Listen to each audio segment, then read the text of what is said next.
Hello साहुपे user आपण मानकु साहुपे digital तरफरु एक नुआ वीडियो को लेकिन स्वागत जनावछु।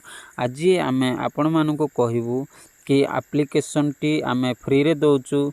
तो फ्री रे देवा द्वारा मध्य केते गुडे सर्विस फ्री रे मध्य आमे प्रोवाइड करूछु। प्राय सब service UPI payment PSA NSDL आउ आपण मानकर केबल टीवी फास्टैग एगुडी को सर्विस यूज पाई केवल मात्र अति कम जहाँ को कह जाए 300 टंका।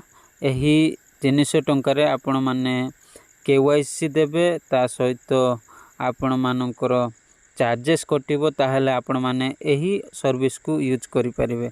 तो आपण मानको कहि रखिया पई चाहे कि जे कोनोसी व्यक्ति मध्य मोबाइल रिचार्ज पई आपण माने यही एप्लिकेशन टी को फ्री रे यूज करचंती ताहले मु गोटे सॉल्यूशन कहिबी आपण माने यही एप्लिकेशन को केवाईसी माध्यम रे अपडेट करंतु एवं आपण माने सब सर्विस यूज करंतु। कारण मिनी एटीएम जदि आपण नियंती ताहले मिनी एटीएम रे आपण मानकु 1000 रे 5 टंका हिसाब रे कमिशन मिले एवं 10,000 उठेले आपण मानकु 12 टंका हिसाब रे कमिशन मिले। तो यूज करंतु देखिबे आपण मानकर 300 टंका बड़ जिंस नुह।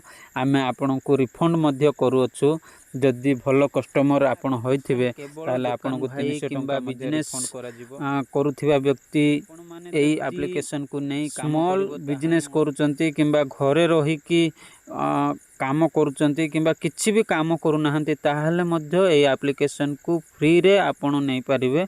तो फ्री रे नेला परे आपणकर निहाती रिचार्ज रो आवश्यक पड़िबो। मोबाइल रिचार्ज हो टीवी रिचार्ज आपण माने रिचार्ज करले आपण मानकर 2 टंका 3 टंका एक्स्ट्रा चार्जेस लागुची किंतु एठारे आपण माने 100 रे 3 टंका 4 टंका रु 5 टंका पर्यंत इनकम करि परिबे। एवं आपण मानकर जदि भी मोबाइल रिचार्ज रहिबो आजिकाली रो कॉस्ट हिसाब रे 200 300 टंका न रिचार्ज कले आपण मानकर मोबाइल मासे मध्य चलीबनी। तो आपण माने जदि एठी 200 300 टंका जदि रिचार्ज भी करंती आपणकर पर्सनल नंबर को नै कि तो ताहेले आपण माने 10 टंका 20 टंका 30 टंका मध्य पाई जिवे।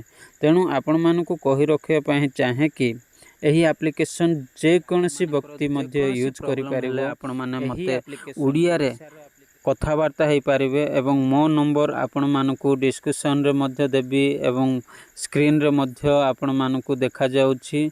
तो आपण माने एही एप्लिकेशन को यूज करिया पई चेष्टा करंतु थरे यूज करिके देखंतु आपनको जदि भलो लागे फ्री सर्विस ताहेले आपण माने केवाईसी कला परे आपण माने एपीएस यूज करि पारिबे यूपीआई पेमेंट यूज करि पारिबे एनएसडीएल पान कार्ड यूज करि पारिबे। एई भली अनेक गुडे सर्विस एप्लिकेशन आपनको कमिशन दउची जोटा कि अन्य एप्लिकेशन अपेक्षा आम एप्लिकेशन अधिका दिए।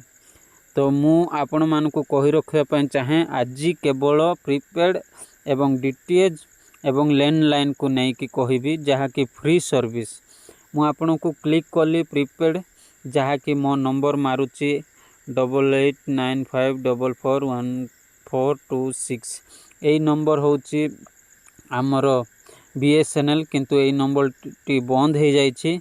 एई नंबर को मारिला परे आपण मानकु देखा जिवो सिलेक्ट ऑपरेटर जदि नेटवर्क जदि स्लो चलुथिबो ताहले सिलेक्ट ऑपरेटर किछि शो करिवोनी। जदि नेटवर्क फास्ट थिबो ताहले सिलेक्ट ऑपरेटर ऑटोमेटिक शो करिवो जोटा कि मोर सिलेक्ट करिवा पड़िबो। मो ओडिसा रो तो ओडिसा लेखिली। तो अमाउंट जहाँ भी आसुची आर ऑफर को नहीं कि केबे भी रिचार्ज करि परिबे नहीं काहेकि ना आर ऑफर रे एप्लिकेशन रे एपट सेपट देखाए। तो सबु जिनस एपट सेपट देखाई न थाए किंबा सबु प्लान एपट सेपट देखाई न थाए।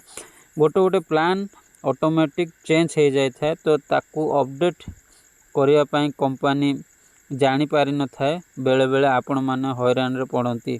तेणु आपण माने एही प्लान व्यू प्लान को किंबा आर ऑफर को जाई कि रिचार्ज करंतु नाही। तो जदि जानिचंती आपण माने सठिक प्लान ताहले रिचार्ज करंतु आपणकर मोबाइल आराम से रिचार्ज हो जिवो। आउ कौनसी असुविधा हुए ताहले तार ऑप्शन मध्य अच्छे आपण मानक कहि रखिया पई चाहे मो रिपोर्ट को जाइकी देखौछि रिचार्ज रिपोर्ट को गली मन कर मु आपण मानकर रिचार्ज कली जियो रिचार्ज जोटा कि 149 टंका एही एप्लिकेशन रे पेंडिंग देखेला आउ कस्टमर प्लान ऑप्शन को क्लिक कले आपण मानकर जेकोसी असुविधा मध्य होईछि एठारे आमे जानि पारिबु एवं आपण मानकर जहाँ भी प्रॉब्लम होईछि आमे संगे संगे सॉर्ट आउट करि पारिबु। तो फ्रेंड्स हला ना बहुत सुविधा तेणु आपण मानक कहि रखिया पई चाहे आपण माने एही सर्विस को आपण माने केवाईसी माध्यम रे मात्र 300 टंका देई आपण माने ऑल सर्विस यूज करंतु देखिबे आपण मानकर इनकम बढ़िबो। सेही भली डीटीएच रो मध्य आपण मानको फैसिलिटी दिया जायछि से विषय मध्य कहिबी। डीटीएच रे आपण माने एक जहाँ भी आईडी नंबर मारिले आईडी नंबर मारिला पर मु XYZ मारुछि एठे किछि ना गाँ देखेबने किंतु सठिक नंबर जदि मारिबे डीटीएच इन्फो रे आपण मानकर ना गाँ देखेबो जोटा कि आपण को पई भलो आउ आपण माने कि ए आईडी नैचंती ताहाले तांको पाखकु जाई एही आईडी रो पैसा मागंतु एवं से जदि न दिए ताहले आमको जनातु कारण आमे एही आईडी को फ्री रे बांटू अछु।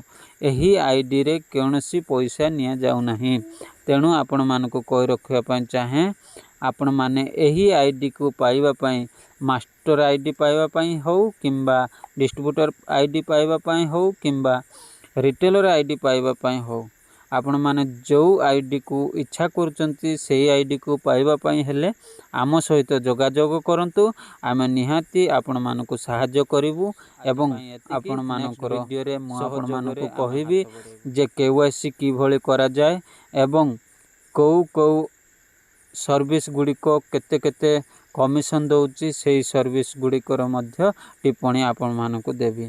तो आज पई एतिकी धन्यवाद नेक्स्ट वीडियो रे देखा।